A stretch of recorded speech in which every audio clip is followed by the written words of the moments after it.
roof holds a bit of water. Now, in the words of Derek from Vice Grip Garage, help me understand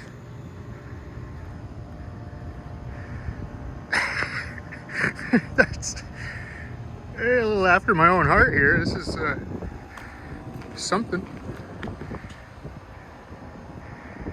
I don't know how much wind shear that'll take. We got maybe 100 pounds, if that. Lots of surface area. That's gonna end up over there. Help me understand